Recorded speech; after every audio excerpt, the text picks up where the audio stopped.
Working in this industry is my passion. It is my purpose. Jojo Oliveri Maverick. Hi, welcome to JCurve, the Business of Property Management podcast. And I'm really excited to have Alex Karafiloff back with us today. Alex is becoming a regular and is a regular now on JCurve because he's got so much to share. So welcome back, Alex. Thank you. I feel like I'm almost part of the furniture now. You are. You definitely are. No, it's good to be back. I always love our chats. Yeah, exactly. It's great how we've seen so much by both of us working in Australia and the US. So we can see that the comparisons, like what happens in both countries is very similar. And it's not this great divide that a lot of people think there is. Agreed. I mean, we all know that technology and trend goes across borders, and it's the same with our industry. Like we're, dealing with the same things no matter what country we're in. We've got bombardment of technology no matter what country we're in. Yeah. It's not that great divide. The only thing is legislation, but obviously that varies state by state as well. So yeah, exactly. And legislation to me is a common sense thing. Most legislation is about the same thing, but it's different timelines and different requirements in terms of forms. And, we're hearing some states that are, introducing this, you must use government forms now and things like that. But, legislation is something that every industry has to deal with, and it should never be a barrier to moving forward, which I kind of think that sometimes our industry, the property management industry, sees it as a bit of a barrier, and so the challenges are more enormous than what they actually should be. Yeah, I agree. I think the property management industry, above all else, has one of the most barriers in it. I'm obviously adjacent to the property management industry, but the barriers for me are very little. Like when I implement tech, it's almost on my terms. And I can sort of try it out as I please in terms of how my day is. I then pick and choose how to make that more efficient with technology. Whereas with property management, it's kind of thrust upon you, and there's so many barriers as a result of like learning new things, learning new legislation. It's constantly changing and ever evolving. So, yeah, I think it is one of the most highest barrier professions out there. Yeah, exactly. And I just, I was just about to take a sip of coffee, and it's like my girlfriend in California bought me this cup because I met her when I employed her as a property manager. She never worked in the industry before, and we've become the best of friends. But I always used to say, just trust the process. So she bought me this cup. I love that. It is fantastic, and it's in my purple colour as well. So Beth was, she knows me so well. Shout out to Beth. I'm going to have to fly to the US and get myself one of those. Exactly, yeah. Shout out and big love to Beth. But, she was a great example of, trusting the process. She'd never worked in the property management or indeed the real estate industry before. She came from the bridal industry. As she said, I worked with bridezillas. So she can work with tenants and landlords. Exactly. So she learned to trust the process because, she had her team. And she was high up in the executive side of things, and then came into property management, started base level as a property manager, and she was a damn good property manager because she knew how to trust the process. But this is where it kind of it intrigues me, and I've been doing a lot of not research, but observations as I work with teams across Australia and the USA in particular about when, technology is introduced. Now, you work for Flick It Over, which is, a must-have piece of technology that every company needs to have. If they're running a property management business.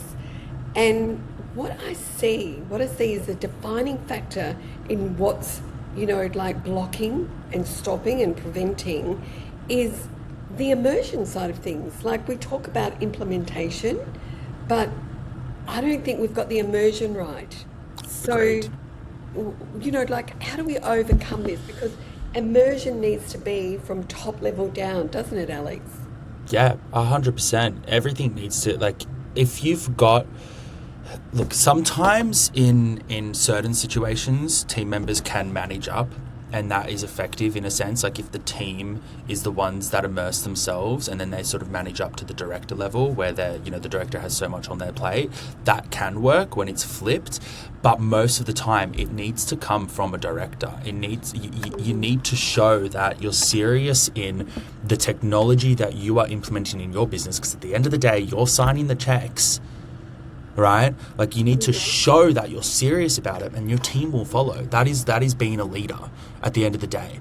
Like leading first with the implementation of something and doing check-ins to see how the team is doing. I think it's going to sound so simple, and I'm going to copy what you said. It's trust the process as you take a sip of your tea. I feel like that has to be the title of today's podcast. Trust the process. But it's true. Like, immerse yourself into it. Immersion therapy.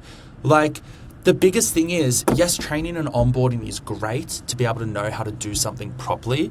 Most products, though, these days are very simple to use, and it's common sense in terms of utilizing it. Like, it will literally, I know for Flick, if you're going to be doing an agreement, we take you step by step. You can log in as a first-time user and send an agreement off. Mm-hmm. So it's like when you're implementing something, immerse yourself into it. If you are committing to putting this in your processes, what is stopping you from starting to use it from day one? Nothing. Apart from, I need training, I need onboarding. Again, important, but you can also self-train and just immerse yourself. And I think that's really important. And if your team sees you doing that, they're going to follow suit. If you say, this is what I want you to use moving forward, use it. Tell me what issues you might be having or what things you want to clarify with our training. And then that just makes your training and onboarding more effective. Yeah, definitely. Like when you're actually going in with user experience. And then as a business owner, most businesses have weekly catch-ups. I would set aside 5, 10, 15 minutes after at the end of that catch-up to review the technology and say, okay, what have we recently onboarded with? How are we going with it? Are you still using our old systems? If so, why? What is stopping you from using the new system? Yes. It is so important, Alex.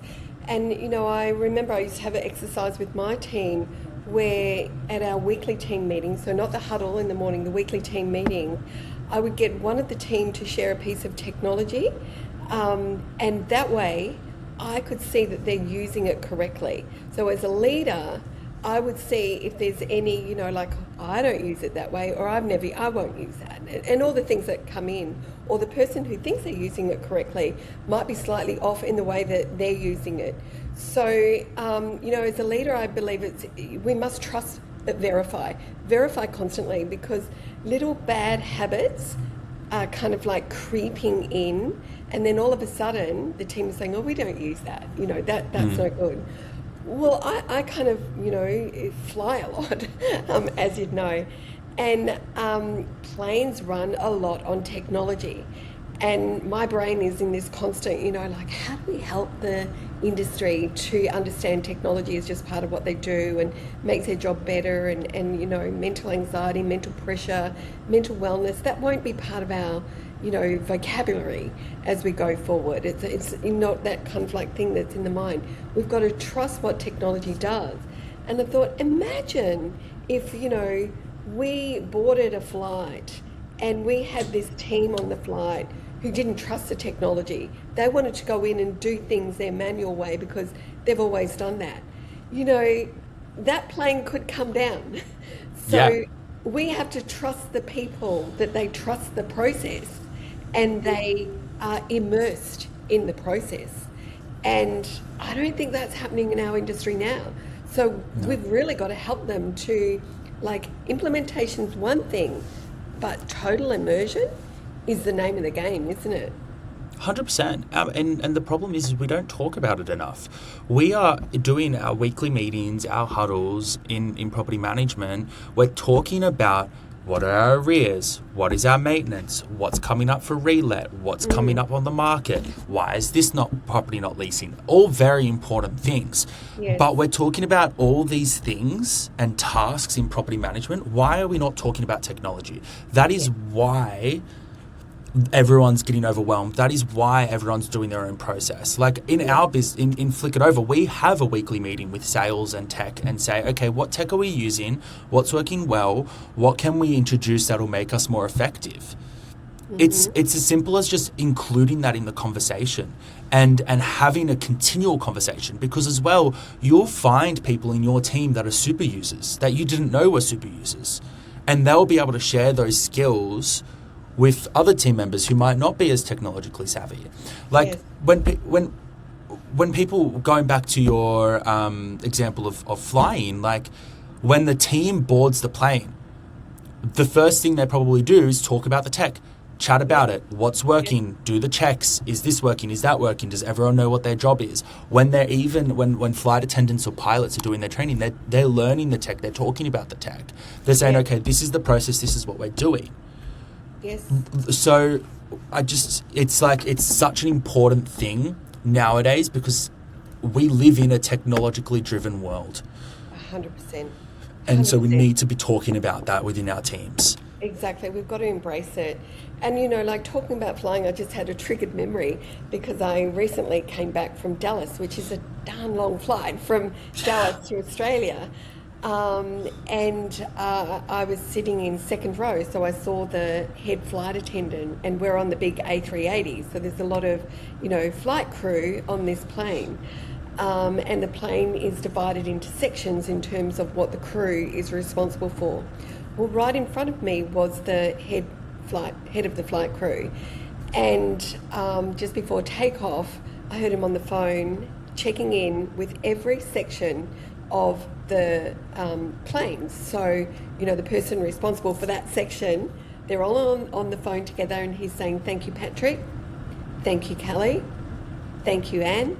And they all went through one by one, checking in to say, we're secured, passengers are, belted up, and we're ready to go. Now, that plane, we actually happened to be held on the runway for 2 hours because of a storm that suddenly hit Dallas. Oh my God. So it's always safety first when it comes to flying, which is wonderful. So we all had to stay in our seats, as you do. But just before takeoff, they had to go through that whole process again, even though we were not allowed out of our seats. So they had to go through the whole process again of, we don't take off until I know that every section of this aircraft, in terms of passengers in, the bins locked and everything, is ready to go. So we went through that whole process again. Thank you, Patrick. Thank you, Kelly. Thank you, Anne. And I thought, this is what's missing in our industry, is there's no checking in together. There's, we ask all the time instead of, saying, this is what we see, this is what we need to do. So it's kind of like directive leadership, courageous leadership. I'm seeing that you're not using this part of the technology at all or efficiently, so here's what we need to do. And, it is it's critical, isn't it, Alex? So critical. Repetition builds habit. Habit builds the ability to do something effectively over and over and over again, and you get better and better and better. So you need to constantly do that. It has become, and if you're not doing this, you're probably behind in the times. It has become a non-negotiable, in my opinion. Yes, I 100% agree with you. There are certain things in business operations that are non-negotiable. And it's not about, I'm just not tech savvy. You don't have to be tech savvy to use technology. You have 100%. To be tech savvy to develop technology, not to use it. Exactly. I completely agree.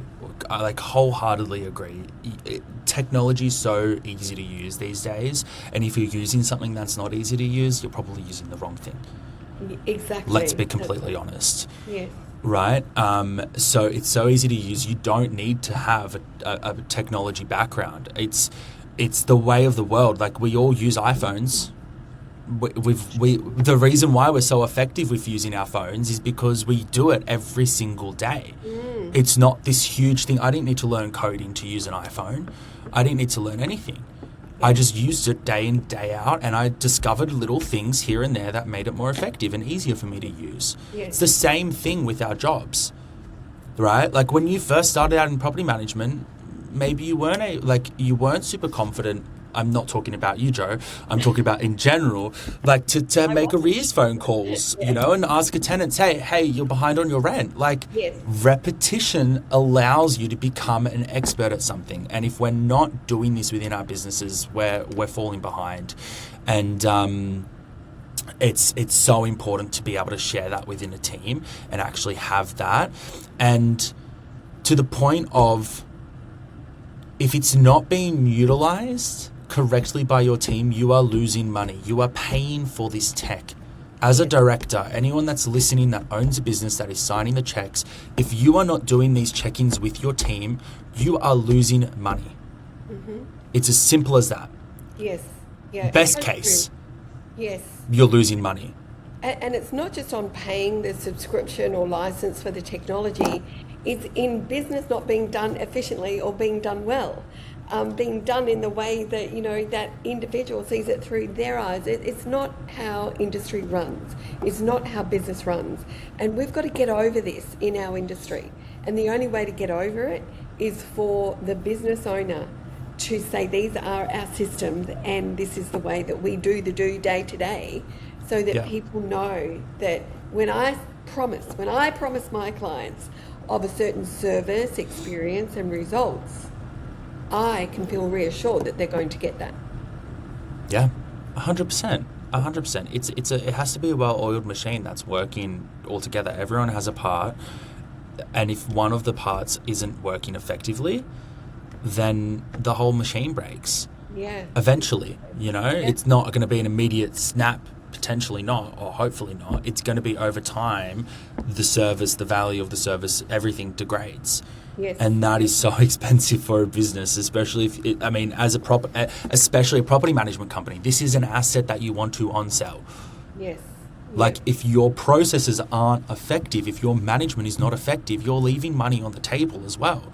Obviously, we're talking more future, long-term stuff, but this is the stuff that all business owners are probably thinking about, or should be thinking about. It's not just the short-term, day-to-day, but the long-term. What's your goal? Yeah. This is an asset. Definitely.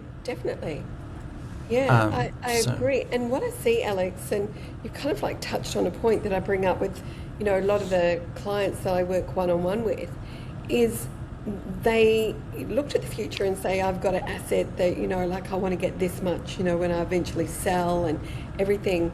But I asked them the question, what has it cost you along the way?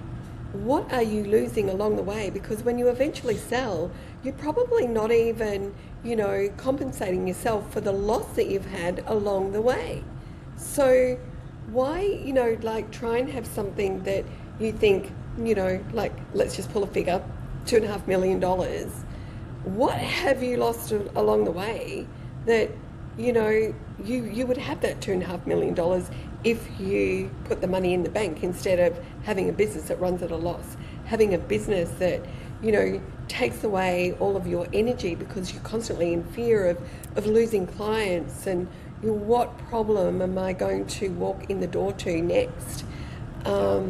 So, you know, like, I'm sorry, it all comes back to trust the process.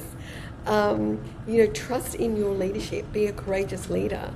And, you know, if you're going to implement anything, be it technology, a certain promise, whatever it is, immerse your team in how you deliver on that. Yeah. So, Yeah. 100%. You've got to immerse your team in how you deliver on it. You've got to check in, because that's how you make sure it's more effective as well. Like, yes, it's on the leader to drive implementation, but it's also on a leader to consult their team. Like, you're paying people not just to be in the seat doing a task base. You're paying them for their expertise. They might have expertise in how a system or technology helps them day to day, and they may want to share that with the team. So it's also important to listen, and that's why those discussions are so imperative, because there is so much technology out there as well that, you know, you can Google something and have 10 different products for the same thing.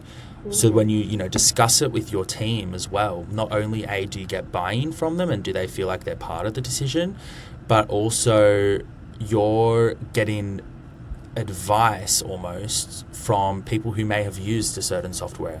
Like, we get it all the time with Flick. Like, we have agencies sign up because the team members come from another agency and said, I used Flick, this is really good.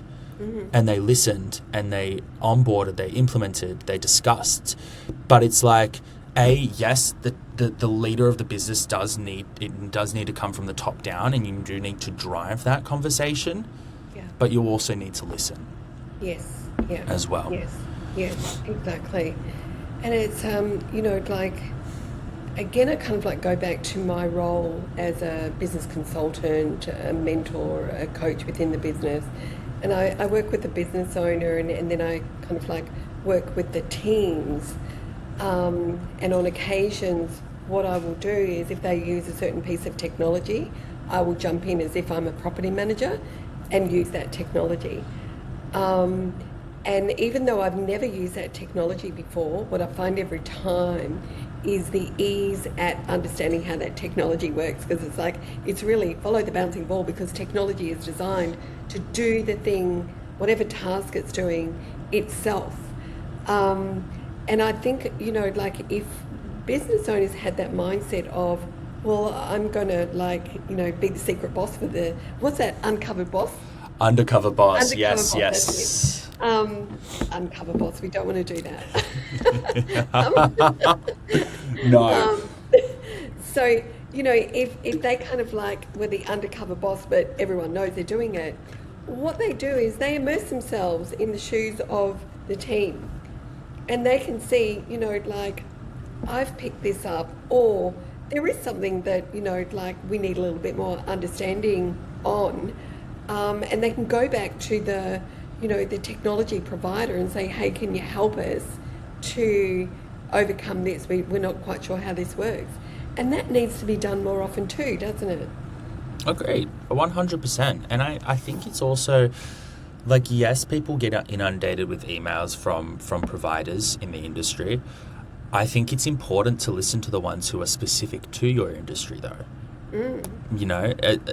You might get 20 emails a day about technology that you can implement, but really, how many of those are real estate agency specific? Yes.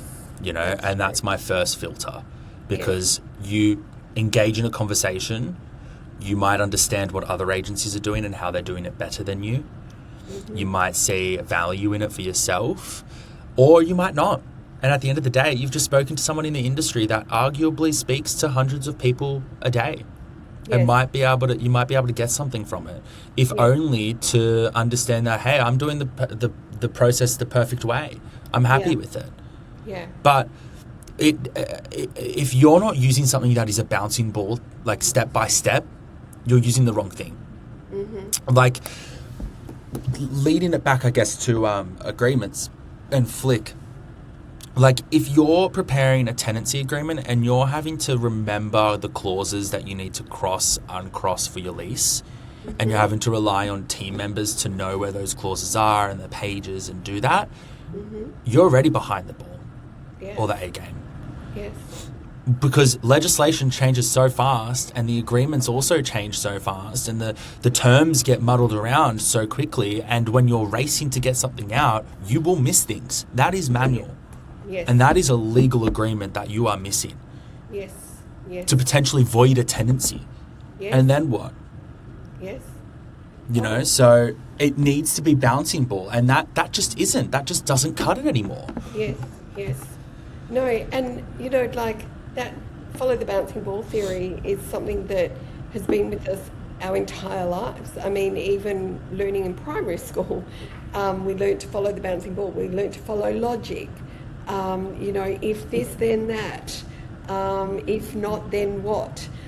So we've always had that logic built in, but it intrigues me that this industry, and I say it with, hand on heart because I'm trying to understand this, why this industry wants to push back on logic and make it about how their brain sees it, because no other industry can run that way. It's dangerous. It is dangerous, and I wonder why that is. I mean, I could probably sit there and psychoanalyze and, based on my previous experience, but I would say one of the main things is, like, as a property manager, you are running your own portfolio. You're used to doing it your own way and your own things. And I get that from a client perspective and how certain clients want to be communicated with. But when it comes to the basics of sending agreements, doing inspections, a rental arrears, maintenance, those core pillars, you need to, across the board, utilize technology for that and not push back on it. Yeah. If I walked in and said, you need to speak to this owner this way, or I want you to email the owner instead of, post them or something, different story. Completely different story. You know that owner. That is your portfolio. I get it. But when it comes to those pillars, we do need a very simplified process, and we do need to listen, and we do need to, as an industry, work together, or as an office even work together to simplify that process, because that is how everyone succeeds. Yeah, most definitely. That kind of like leads us into like that. It's intriguing to explore why the industry doesn't like to follow logic, why the industry doesn't like to follow the bouncing ball. They want to follow their own bouncing ball and their own individual logic. But how do we help them to overcome that? Like logic is about perspective sometimes. And so by everyone having their own perspective, we're all like going in a different direction under the one banner of a brand. So it's not going to work. So, like this is kind of going to be an intriguing conversation. Yeah, absolutely. I mean, I feel like we could go on forever about that topic. I would say probably the main reason is that no matter how much we talk about it being a task-based role and a logical role, it is a very emotionally driven role. It is a very on-the-fly role. You don't know what your day-to-day will look like. We talk about ideal weeks all the time, and they're great in theory, but sometimes in property management, you get a call from a landlord that's screaming at you and you need to drop everything and fix that relationship. Or you get a tenant that's calling and saying, the roof is caved in and you need to drop everything and fix that. So, I mean, I get that there is pushback on logical steps because you do not work in a day-to-day role that is logical with step by step by step. You need to do this, you need to do this, you need to do this. There are the pillars and the core pillars, sure, but you do that when you can.